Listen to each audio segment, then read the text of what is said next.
Number 4, how to tell you become Latin America. Number 4, you've slowed down your life to manana time. Is that true, Frank? You know, it's like real estate agents here. You call them and it's like, okay, yeah, let's meet at 4. Oh no, just before 4. Oh, sorry, the owner doesn't, I don't have the keys.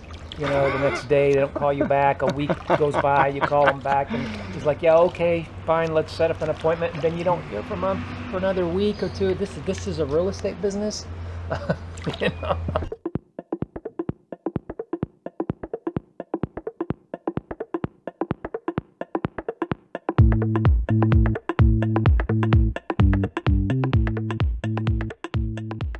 Day when we were in Panama City waiting forever in that office, I came up with this idea about how after you've lived in a place for a long time, as long as we have, that you start acting and behaving like them, or things don't seem to bother you as much. And so I came up with this title called 10 Ways to Tell You're Becoming a Latin American. And I wrote down, I was going to do 10 things, but I only have 8. I have 8 things. So let's talk about those, and you can tell me if you agree or what you think, okay? Alright, so here we go. Frank's in the pool again. 10 ways to tell you're becoming Latin American. Number 1. Culture shock is completely gone. Now, would you agree with that one on my list? Well, the idea that you're becoming something that you have no intention of becoming kind of grinds with me a little bit, because I mean, I think that you adjust. I think there's an adjustment. So yeah, but let's for the exercise, let's just play the game. The culture shock completely gone is like you're just not reacting to it as much, but you still, it's just the degree of culture shock. I mean, I guess there's an initial culture shock, and then there's the ongoing realization of reality, and then how you react to that is naturally called culture shock. Yeah, I mean, if you want to feel better, you can just split. You know, living is an exercise in adjustment. In itself.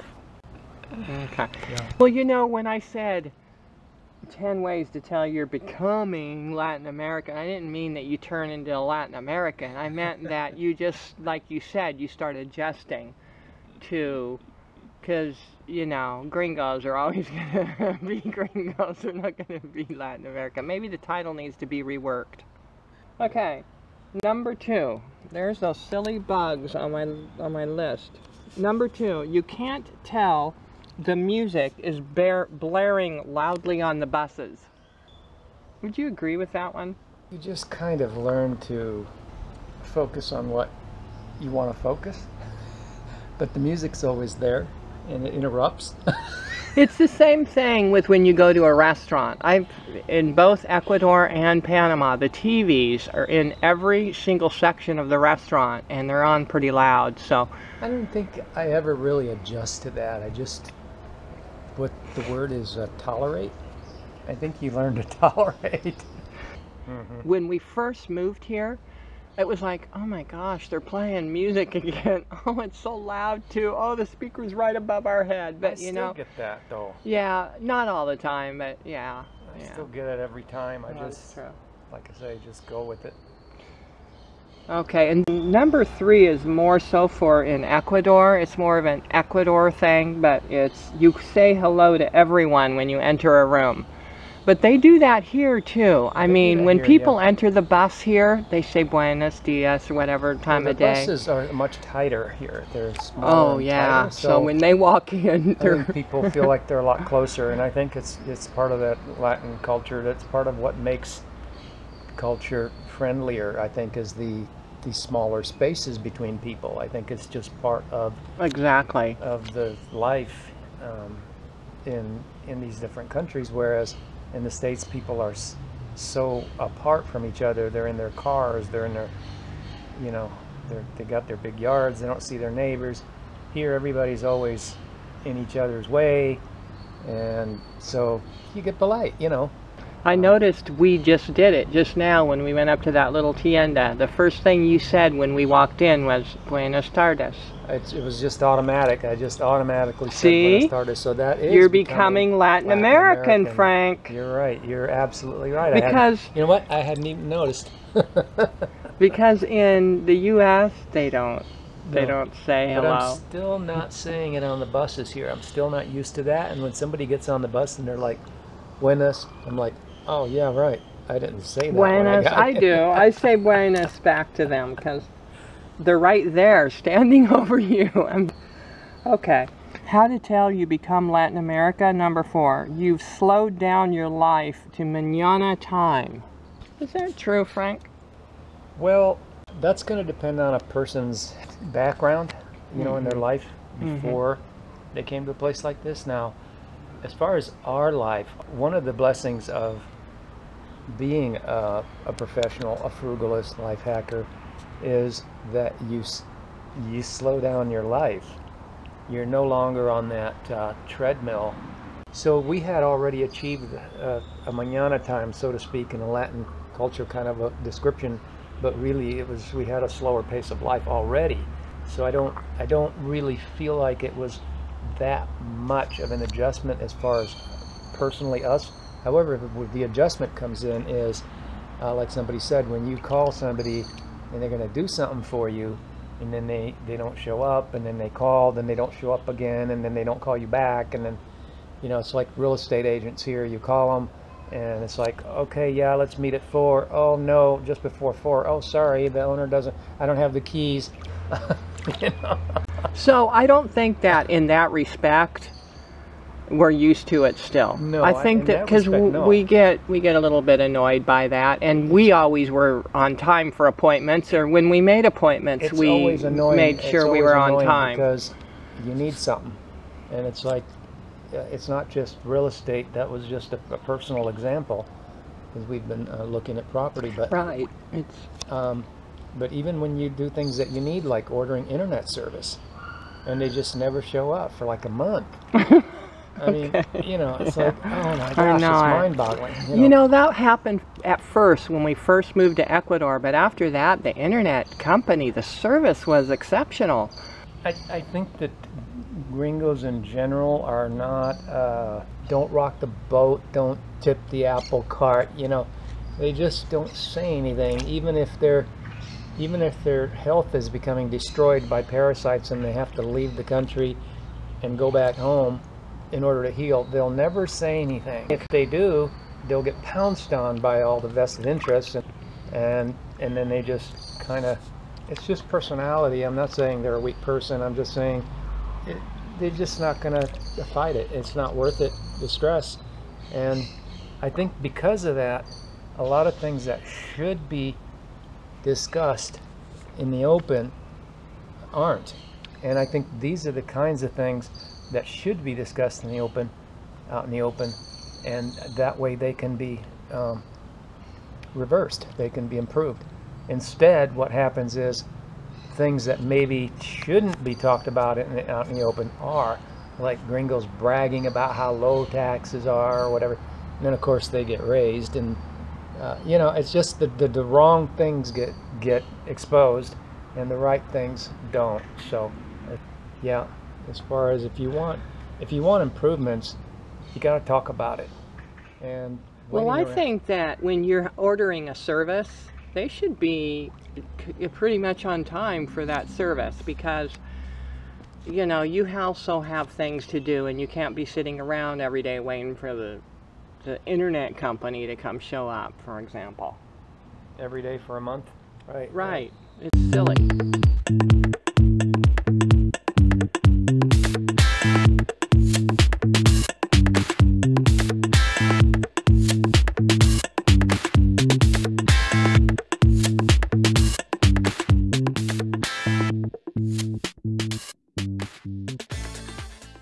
Alright, next one. How to tell you're becoming Latin American.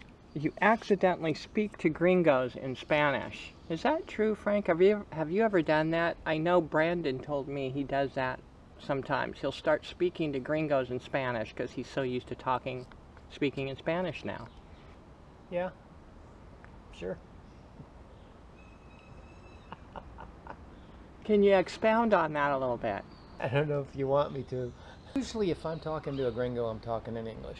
I don't accidentally talk in Spanish. No. All right, how to tell you're becoming Latin American. Number 6, you know the local prices for stuff. Frank, do you agree with that one? Well, I want to know what value, the real value is of things. Sure. I have that sort of ingrained in me as a professional frugalist, and therefore it just is part of my persona, you know. And after a while, I've become familiar with all the prices in town, and I know where to go to get this and that and the other, and how much it costs. So it's it takes a while to build up to that level, but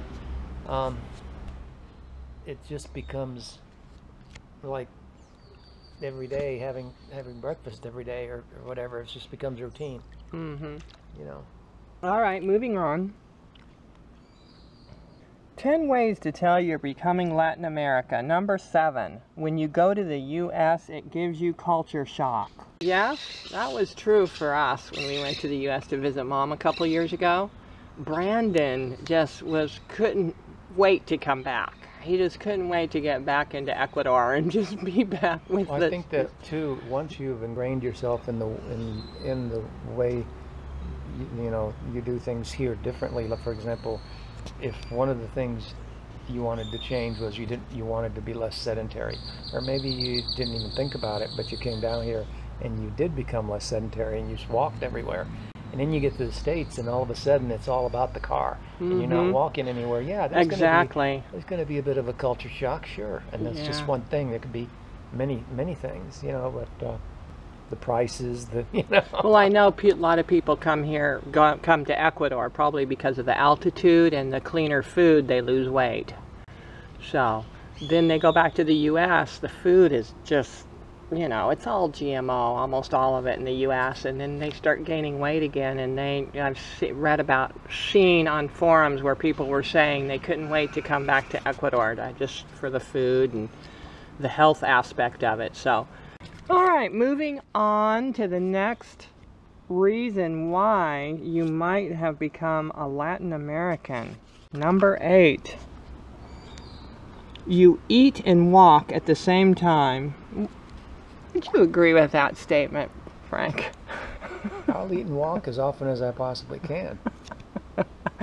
That was one of the things we noticed when we first moved to Ecuador. Was almost everybody had an ice cream cone or a hot dog or salchipapas or empanada in their hand, and they were eating. Actually, and one walking. of the things that I do now is eat chicken soup all the time. Eating chicken soup all the time. But you can't walk and eat chicken soup, hon. This is a walking and eating question. Okay, well, the video was going to be called 10 Ways to Tell You're Becoming Latin American, but I still have 2 more to do. Can you think of anything else? Well, I eat a lot more chicken soup than I ever have before.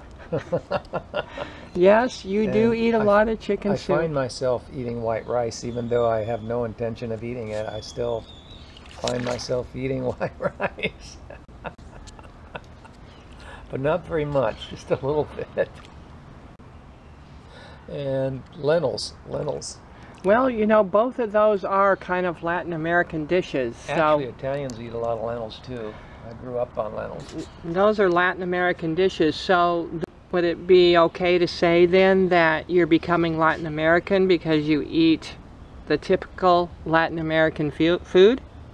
Yeah, okay. I also like plantains, but I can't eat them. Oh, I love plantains.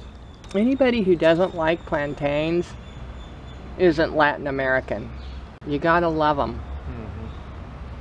Okay, well, we still have 2 more things. We might add the 2 more things at a different time, or maybe somebody can chime in and tell us what they think. The last 2 on how to tell if you become Latin American. Ciao. Squirrel on a high wire.